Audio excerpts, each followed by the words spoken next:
आप सबका राम नाम में आने का, सत्संग में पधारने का तहे दिल से बहुत बहुत स्वागत करते हैं। जी आयनुक शामदीद कहते हैं, मोस्ट वेलकम। तो मालिक का नाम, प्रभु का नाम सुखों की खान है, पर सही ढंग से, सही तरीके से अगर लिया जाए तो इसका असर बेइंतहा ज्यादा है। डॉक्टर कोई भी मेडिसिन देते हैं, पुरातन समय में भी वैद्य कोई दवा देते थे, कोई भी दवाई दी जाती थी तो उसके साथ परहेज बताए जाते थे। बिन परहेज के दवा ली जाती थी तो वो फायदा नहीं होता था जो होना चाहिए। तो इसी तरह ओम हरि अल्लाह वाहिगुरु गौड़ खुदा रब का नाम है। अगर यह परहेज के साथ जो नियम बताए जाते हैं, सूफी संत पीर फकीर समझाते हैं कि भाई राम नाम की दवा, मालिक के नाम की दवा आप लें, और ये 3 नियम हैं, 3 परहेज हैं, ये बुराइयां आपने नहीं करनी। उनको मानते हुए जब आप राम नाम का जाप करते हैं, प्रभु परमात्मा की भक्ति इबादत करते हैं, तो यकीनन आपकी हर जायज मांग की तरफ आप कदम बढ़ाते चले जाते हैं।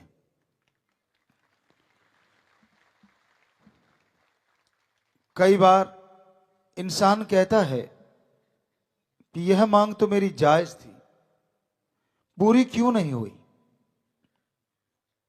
आप नहीं जानते जायज क्या है और नाजायज क्या है। यह तो समय के गर्भ में छुपा वो राज है जिसे परमपिता परमात्मा जानता है। इंसान इसे नहीं समझ सकता। तो आप भक्ति करो, इबादत करो, सुमरन करो, फल परमपिता परमात्मा पे छोड़ो। हां, जो आपकी इच्छा है, जो आप हासिल करना चाहते हैं, उसकी प्रार्थना कर दीजिए और फिर प्रभु के नाम का सुमरन कीजिए, भक्ति कीजिए।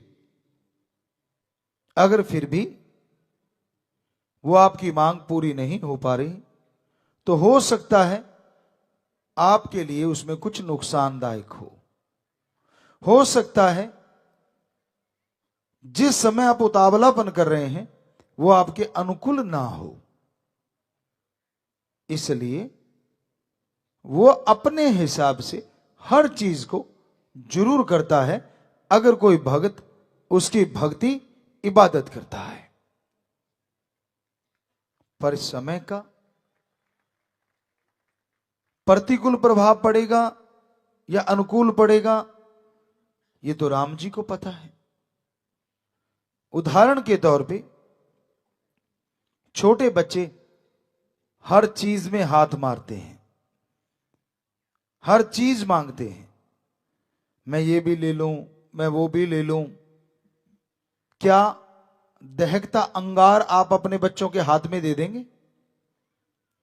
क्योंकि छोटे बच्चे को कुछ भी दिखाई देता है तब उसकी बुद्धि विवेक एक ही बात कहती कि ये खाने वाली चीज है, मुंह में डाल ले। आपने बच्चे जिन्होंने पाले पोसे हैं वो जानते हैं। तो अगर वहां से कोई कोबरा गुजर रहा है तो वो चमकीला है, तो क्या बच्चा जिद करता है कि मैंने पकड़ना है, तो क्या आप पकड़ा देंगे हाथ में? कभी नहीं। तो उसी तरह हे मालिक के प्यारो, हे मालिक के भक्तों, आप मालिक से लड़ाई जितनी मर्जी करते रहो, पर जो समय आपके अनुकूल होगा, जिस समय में आपकी वो जायज मांग पूरी करनी है उसी समय में वो पूरी करेगा। अगर और किसी टाइम पे करेगा तो हो सकता है आपका नुकसान ज्यादा हो जाए। तो आप बिना वजह लड़ाई करते रहते हैं कि मेरी तो ये जायज मांग है, इसमें गलत क्या है? आप क्या जानते हैं गलत अच्छे का? आपको क्या मालूम है समय के गर्भ में क्या छुपा है? तो ये सोच आपकी तंग दिली है, नैरो माइंडेड हैं आप। भक्त को हमेशा खुले दिमाग से रहना चाहिए। रजा में राजी सो मर्द गाजी। प्रभु की इच्छा का जो सत्कार करते हैं वो ही अपनी झोलियां उसकी रहमत से भरमार करते हैं। उसकी इच्छा के अनुसार रहना पड़ता है, खुद की इच्छा को दबाना पड़ता है। आपका मन हावी हो सकता है, आपको गलत बात बता सकता है, क्योंकि माइंड में दो बातें आती हैं, नेगेटिव और पॉजिटिव। हमारे पाक पवित्र सभी धर्मों में, खास करके पवित्र वेदों में भी साफ लिखा है कि जो नेगेटिव विचार देता है, गलत विचार देता है, वो मन की आवाज होती है, और जो अच्छे विचार देता है वो आत्मा की आवाज होती है। मन को इस्लाम धर्म में नफ़ या नफ़ शैतान भी कहते हैं। तो आत्मा की आवाज, कई बार आपको लगता है मैं तो राम के दर्शन मांग रहा हूं, मैं तो भगवान से बात करने की चर्चा करता हूं। ये तो आत्मा की आवाज ही हो सकती है, बिल्कुल हो सकती है, पर आत्मा भी तो बच्चा है ना। मां बाप तो भगवान है। बच्चा अच्छी चीज में भी गलत मांग सकता है, पर देगा तो वो भगवान जो आपके लिए सही है, जो आपके लिए जायज है, और समय के अनुसार हर चीज मिलती है, जल्दबाजी नहीं। भक्तों का गहना होता है संयम, संतोष। जिनके अंदर संयम होता है, संतोष होता है, वही तमाम खुशियां हासिल करते हैं। जो जल्दबाज के चक्कर में होते हैं, कई बार वो प्रभु से दूर भी हो जाते हैं, अपने मन की वजह से या मन के ख्यालों की वजह से। इसलिए जायज मांग आपको लगती है तो सुमरण करते रहिए, भक्ति इबादत करते रहिए। जब समय आएगा वो आपकी जरूर सुन लेगा। मन के पीछे कभी ना चलो, मन के पीछे चलो मत कोई, गुरु कहे करो तुम सोई। यह भव में गोते खिलवावे, यह गुरु से बेमुख करवावे। मन के कहने मत चलो। मन हमेशा आदमी को गलत रास्ते लेके जाता है। हाँ, ये साउंड बंद हो गया भाई, आप बैठे हो पालथी में, ध्यान दीजिए। तो मन हमेशा गलत रास्ते लेके जाता है। हाँ जी, चल पड़ा, अभी चला। आत्मा सही रास्ते लेके जाती है। आत्मा की आवाज को दबा देता है मन, क्योंकि मन बुराई का प्रतीक है और आत्मा अच्छाई की प्रतीक है। सबके अंदर दो आवाजें जरूर उठती हैं, अच्छी और बुरी, पर ज्यादा परसेंटेज बुरी बातों को सुनने की है, कम परसेंटेज अच्छी बातों को ग्रहण करने की है। जैसे अभी हमने बात सुनाई कि व्याकुल नहीं होना चाहिए। बहुत ऐसे लोग होंगे भक्तजन जो इस बात को मानते हैं कि हाँ संयम रखना चाहिए, पर कई कहते हैं लो टाल दिया। अपनी अपनी सोच है, क्योंकि वो मन है जो कहता है टाल दिया। और जो संयम बरतते हैं, भक्ति करते हैं, वो कहते हैं हाँ राम जी तब करते हैं जब समय अनुकूल होता है, और वो समय वो ही जानता है, उसको मालूम है, उसको पता है। इसलिए भक्ति में मैं या मन की कोई जगह नहीं। भक्ति में भक्ति करते जाओ, प्रभु के चरण कमलों में ध्यान रख के उसका सुमरन करते जाओ, तो वो जब चाहेंगे दया के सागर रहमत के दाता आपकी झोलियां जरूर भर देंगे। हमेशा खुश रहो। मुश्किल है लेकिन आसान भी है।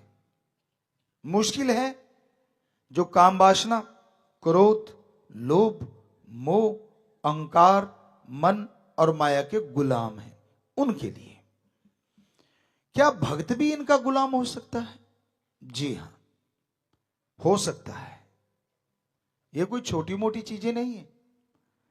जब तक निरंतर भक्ति ना की जाए, घंटा सुबह शाम कर लो, 2 महीने में कंट्रोल, पर आप करते तो नहीं। कई तो गुरुमंत्र लेके ऐसी जगह अलमीरा में रख के भूल जाते हैं या ताला लगा हुआ है, उसको खोल के कभी जाप करते ही नहीं कि भाई हम तो सेवा करते हैं, अच्छे सबका भला करवा रहे हैं, और खुद सुमरण नहीं करते। ये किस संत ने किस ग्रंथ में कब कहा कि सेवा वाले को भक्ति नहीं करनी चाहिए? या 1948 से लेके आज तक हमने कभी कहा हो आपसे कुछ कि भाई सेवा करते हो, भक्ति की जरूरत नहीं? ऐसा कभी नहीं। ये जरूर कहा कि सत्संग सुनो और अमल करोगे तो बना बनाया सुमरण ले जाओगे।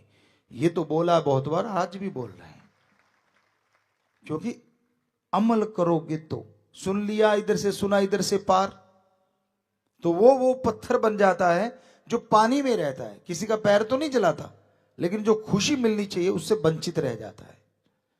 सुन के अमल करो, उस पे चलना सीखो, अहंकार त्याग दो, खुद ही त्याग दो,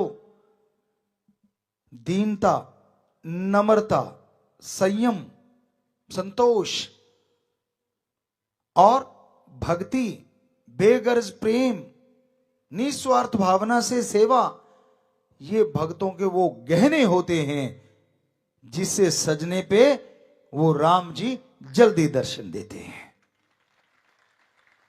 एक एक करके ये पहनते जाओ, यकीन मानो हर चीज अच्छी लगेगी, हर चीज में खुशी आएगी। तो इस तरह आप प्रसन्न चित्त रह जा सकते हैं, खुश रह सकते हैं। अदरवाइज इस दुनिया में और खुशी, लोग तो ढूंढते फिरते हैं खुशी है किधर, कहां है वो हंसी। क्लब खुल गए हैं बड़े बड़े महानगरों में, कई जगहों पे तो फीस ली जाती है, और करना क्या, सामने खड़े होकर हा हा ही हु किया, और सामने वाले को धक्के से हंसी आएगी आएगी, नेचुरली होता है, ये मनोविज्ञान है। लेकिन जब तक अंदर की सफाई नहीं होती, दिमाग से कचरा नहीं निकलता, गम, दुख, दर्द, चिंता, टेंशन, ईर्ष्या, नफरत, दोई, द्वेष, ईगो, ये चीजें नहीं जाती, तब तक सच्ची खुशी, सच्ची हंसी चेहरे पे नहीं आ सकती। सच्ची खुशी, सच्ची हंसी कैसी होती है? अगर आप देखना चाहें तो नन्हे से बच्चे को कभी हंसता देख लें, जो 6-7 महीने का है, 5 महीने का, 4 महीने का, 9 महीने का, उसको हंसता देखें आप, आपको पता चल जाएगा सच्ची खुशी कैसी होती है और सच्ची हंसी कैसी होती है। क्योंकि उसके दिमाग में कोई टेंशन नहीं, कोई ईर्ष्या नहीं, कोई द्वेष नहीं, कोई काम वासना, क्रोध, लोभ, मोह, अहंकार नहीं, वो बिल्कुल निर्मल है। भगवान जी से अभी अभी बिछुड़ के आया है, रोता कभी कभार, लेकिन उसकी जो हंसी है, उसकी जो खुशी है, वो कमाल की होती है। वो आप भी कर सकते हैं, कितने भी बड़े क्यों ना हो जाए, चेहरे पे नूर रहेगा, सलबटे नहीं पड़ेंगे ऐसे जैसे खेस दरियों में पड़ जाती, चेहरे पे नूर होगा, अंदर सुरूर होगा, तभी चेहरे पे नूर होगा। और राम जी का नाम जपोगे और ये गहने पहनोगे तो जरूर होगा, आज नहीं तो कल होगा। बात अमल करने की है, मुंह लटकाने से कुछ मिलता नहीं, सीधी सी बात। कितना ही मुंह लटकाए रखो, रोने से मां दूध देती है, तो भगवान जी क्या मां से कम है? वो रोने ही नहीं देते, पहले ही नियामतें बख्श देंगे, पर उसको बुलाओ तो सही। रोना मां को बुलाना होता है, और इधर रोना नहीं, सुमरन करना होता है, ये भगवान को बुलाना है, बस फर्क इतना है। उधर रोने पे मां दूध देती है, ये कहावत मशहूर, और इधर भक्ति करने पे मालिक नियामतें बख्शते हैं, ये कहावत मशहूर। सेवा करो, भक्ति करो, उसकी इबादत करो।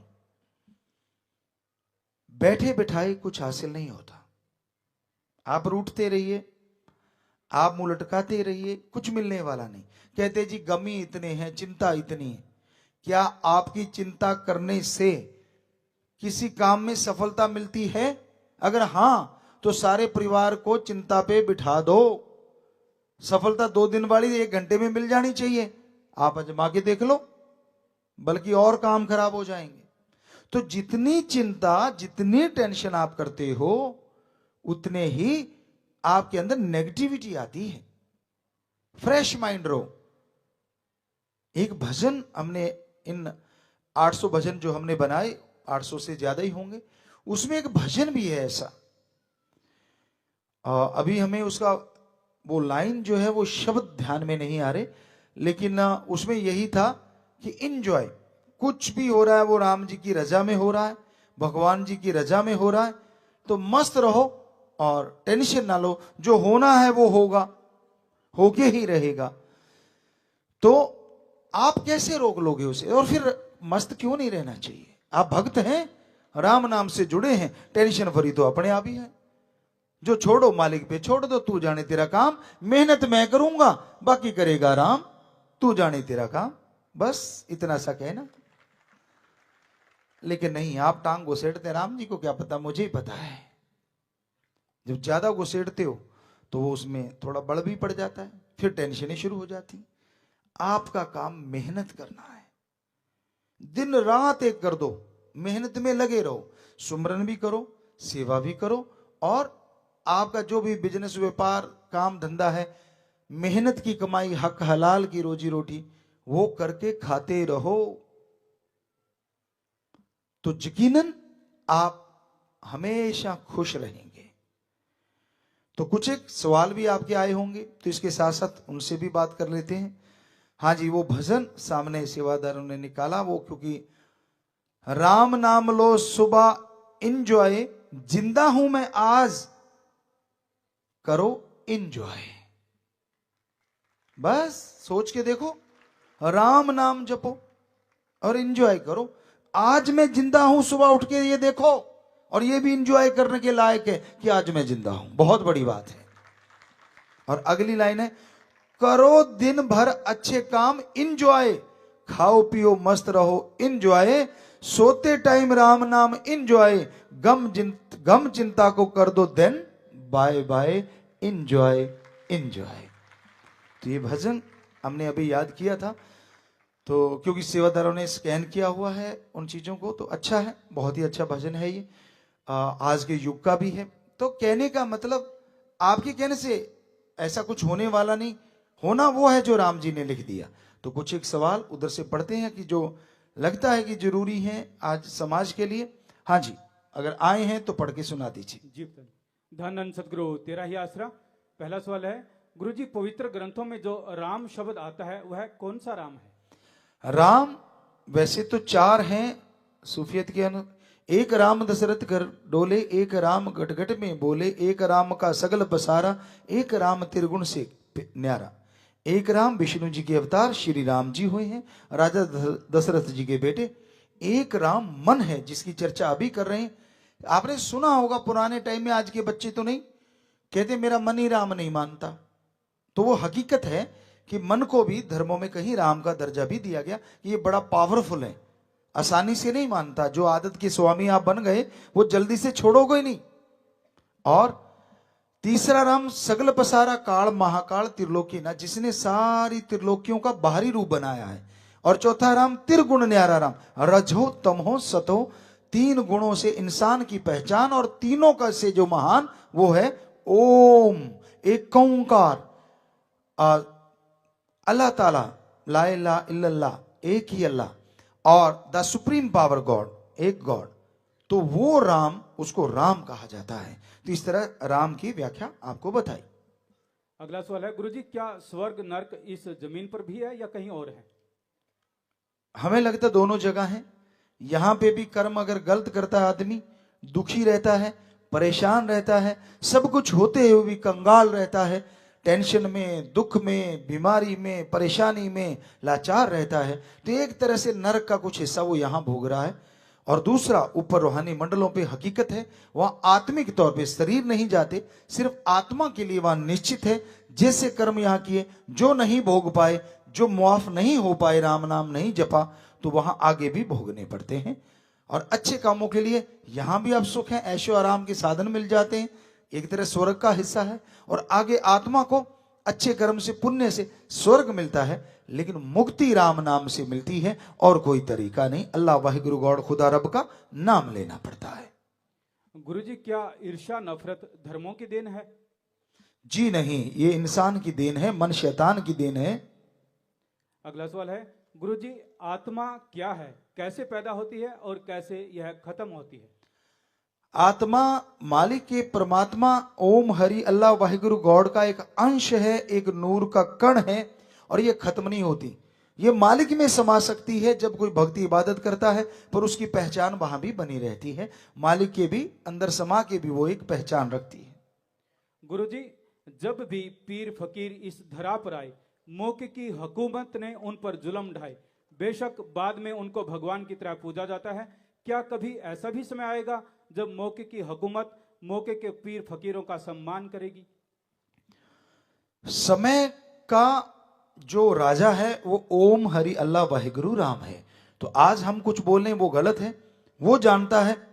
जो वो करता है, ये हम आपको 100% सच कहते हैं, वो जो करता था सही, जो कर रहा है सही है, और जो करेगा वो भी सही है। वो कभी अपने भक्तों का या संतों का, पीर फकीरों का गलत नहीं करता। गुरुजी, कई बार कम मेहनत करने वाले सफल हो जाते हैं और बहुत ज्यादा मेहनत करने वाले असफल। ऐसे में लगता है कि इंसान के जीवन में किस्मत का अहम योगदान है। क्या यह सच है? संचित कर्मों का भी चक्कर होता है, राम नाम से जो कट सकते हैं। और कई बार बहुत मेहनत का फल थोड़ा और थोड़ी का ज्यादा, कई बार भाग्य का भी उसमें सहारा होता है। तो दोनों बातें हैं। आपकी मेहनत में हो सकता है कमियां हो, तजुर्बे के बिना की गई मेहनत। अब पानी है और आप इसको तिनके से खोदना शुरू कर दो कि धरती में पानी मैं निकालूंगा, मेहनत तो आप दिन रात कर रहे हैं, पर एक छोटा सा तिनका लेके, तो कब वो आप कुआं खोदोगे और कब पानी आएगा? कस्सी फावड़ा ले लिया, थोड़ा और तेजी से पानी आएगा, और अगर पाइप डाल के बोरिंग कर दी तो कुछ दिनों में पानी आ जाएगा। तो मेहनत करने का ढंग है, तजुर्बे से मेहनत अगर करी जाए उस काम के लिए, और साथ में राम का नाम हो, तो यकीनन जल्दी सफलता मिल जाती। हाँ, भाग्य का सहारा जरूर होता है, भाग्य जरूर साथ देता है। संचित कर्म उसी का एक अंश है। गुरुजी, बच्चों को अच्छे संस्कार कैसे दें? आप खुद अच्छे बनिए, उनके सामने एक मिसाल रखिए। खुद झूठ ना बोले तो ही बच्चा झूठ, खुद गालियां ना दे उनके सामने तो ही बच्चा गाली नहीं देगा। तो अच्छे संस्कार सबसे पहले मां और फिर बाप, बहन भाई दे सकते हैं। वहां से शुरुआत कीजिए। खाना नाम जप के बनाइए, सही धर्मों के असूलों के अनुसार चलिए, क्योंकि आप पहले टीचर मास्टर हैं जिनसे बच्चा सीखता है। गुरुजी, अगला सवाल है, जाति पाति का भेदभाव दिल से कैसे मिटाया जा सकता है ताकि सभी एक समान रहें? है जी, जाति पाति का भेदभाव दिल से कैसे मिटाए? जाति पाति का भेदभाव सुमरन के द्वारा मिटाया जा सकता है, भक्ति के द्वारा मिटाया जा सकता है, और धर्मानुसार चल के मिटाया जा सकता है। गुरुजी, अगला सवाल है, बच्चों के रिश्ते करते समय किन बातों को ध्यान में रखा जाए? बच्चे के रिश्ते करते समय अगर धर्म की बात करें तो ये देखना चाहिए कोई नशा ना करता हो, कोई बुरे कर्म ना करता हो, कोई शैतान ना हो, इंसानियत पे चलने वाला हो। और अगर डॉक्टरी लिहाज से देखें तो उनके ब्लड सैंपल वगैरह भी जरूर चेक होने चाहिए। क्या पता कोई ऐसी बीमारी ना हो जो जिसकी वजह से, कई बार ऐसा होता है कि बच्चों में वो बीमारी आ जाती है, जैसे मसल की बीमारी होती है, कुछ ब्लड आपस में ऐसे होते हैं, या कुछ भी डॉक्टर साहब उसका बता सकते हैं कि भाई उनका मिलाप होने से जो बच्चा होगा, खास करके कई जगह देखा गया लड़का होता तो उसके मसल डेड हो जाते, लड़की है तो वो सही रहते। तो वो शायद इन्हीं वजह से है। तो इन चीजों का ध्यान में जरूर रखना चाहिए। गुरुजी, आजकल की लड़कियां अपने सास ससुर की बजाय अपने माँ बाप को ज्यादा अहमियत देती है। ऐसे में कैसे तालमेल रखा जाए? कैसे, फिर से बोलिए। आजकल की लड़कियां अपने सास ससुर की बजाय अपने माँ बाप को ज्यादा अहमियत देती है। ऐसे में कैसे तालमेल रखा जाए? लड़कियों को यही जरूरी है कि वो बेटियां जिस घर में जाती हैं वो माँ बाप की तरह ही ट्रीट करें अपने सास ससुर को, और सास ससुर को भी चाहिए कि वो माँ बाप की तरह ही अपने बच्चों की तरह उस बेटी का सम्मान करें, सत्कार करें, क्योंकि दोनों के बिना बात नहीं बनेगी। यहां भी तालमेल गड़बड़ हो गया, वहीं झगड़े शुरू हो जाते हैं। और आप अगर अपने आई हुई बेटी यानी बहू से कुछ उपेक्षा रखते हैं तो पहले जरूरी है आप भी उससे अच्छा बन के दिखाइए। अगर आपका उदाहरण उनके सामने गंदा है तो उससे उपेक्षा कैसे कर सकते हैं आप? तो दोनों का तालमेल जरूरी है। गुरुजी, आजकल की युवा पीढ़ी अपने माँ बाप व बुजुर्गों की बात का मजाक उड़ाते हैं, उन्हें कैसे समझाया जाए? हाँ, ये गलत चीज है। अपने माँ बाप का मजाक उड़ाना, एक तरह से अपने खून का ही खिल्ली उड़ा रहे हैं आप, तो ऐसा नहीं करना चाहिए।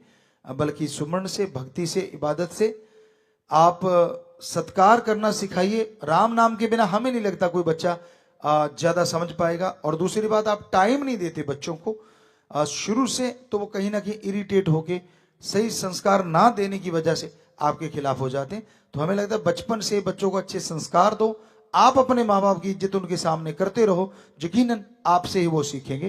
तो जरूर ये पॉसिबल हो सकता है। गुरुजी, एक युवा का रहन सहन व पहनावा कैसा होना चाहिए?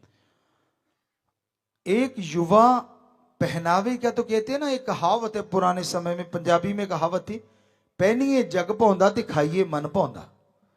कि संसार में जो चीज अच्छी लगती हो, नंगापन ना हो, ये धर्म कहते हैं, उसको पहनो और खाओ वो जो खुद को अच्छा लगता हो।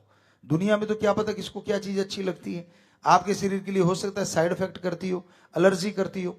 तो अच्छा पहनावा हमारे अकॉर्डिंग वही है, चाहे आप फैशन करें, जो मर्जी करें, लेकिन जिसमें एक देखने वाले को पॉजिटिव वेव्स आनी चाहिए। हमारी संस्कृति जो पवित्र वेदों के अकॉर्डिंग अगर हम करें, सारे धर्मों के अकॉर्डिंग बात करें, तो वही है। कई लोग इतराज करते थे कि जी बेटियों के कम कपड़े होते हैं, ये तो आदमी की गंदी सोच होती है। जी नहीं, हमारे धर्मों में बेटी को हीरा कहा गया है, और हीरे को कोई नंगा या खुला नहीं छोड़ता। क्या आपने देखा है? हमेशा पर्दा, पर्दे का मतलब मुंह ढकना नहीं है, पर समाज इस दिशा में जा रहा है, संस्कृति हमारी गुम होती जा रही है, संस्कृति में बदलाव बहुत आ गया है, लोग फॉरेन कल्चर को ज्यादा अपना रहे हैं। तो ऐसे में आप, हम नहीं कहते कि आप कैसे कपड़े पहनो, वो आपकी मर्जी, जैसे मर्जी पहनो, लेकिन अगर धर्मानुसार हमसे पूछा गया है तो हम यही कहेंगे कि बेटा ऐसे कपड़े पहनो सामने वाले के अंदर पॉजिटिव वेव्स आए, ना कि कुछ नेगेटिविटी आए।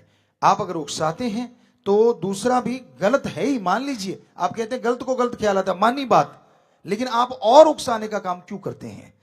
अगर वो कहते हैं ना आग पे घी डालेंगे तो आग और जल उठेगी, तो क्यों? तो ये धर्मानुसार बात है। बाकी जो आप पहनते हो आपकी मर्जी, इसमें दखलंदाजी नहीं है, लेकिन धर्मानुसार हम आपको बताना चाहते हैं कि बेटियों को हीरा कहा गया है, कोई छोटी मोटी बात नहीं, बहुत बड़ा दर्जा दिया गया है। और हीरे को हमेशा संभाल के रखा जाता है और ढांप के रखा जाता है। इसलिए ये हमारे धर्मों में कहा गया कि पर्दा, ना कि घूंघट नहीं, कि वैसे उस तरह के कपड़े पहनो कि समाज में एक अच्छी वेव्स जाए, एक अच्छा सभी के लिए है, ये चाहे लड़का हो चाहे लड़की हो। गुरुजी, आज के युग में लड़का और लड़की की मित्रता कितनी सही है? अगर आत्मिक मित्रता है तो हर जगह कोई भी रिश्ता क्यों ना हो वो सही है। और अगर आत्मिक मित्रता खत्म हो जाके शारीरिक मित्रता आ जाती है तो गलत ही गलत है। हाँ, पति पत्नी का रिश्ता जायज है, लेकिन उसके अलावा अगर शारीरिक रिश्ता आप किसी से भी बनाते हैं वो बिल्कुल गलत है। ये हमारे अकॉर्डिंग सच, और जो धर्मानुसार सच है वही आपकी सेवा में रखा है।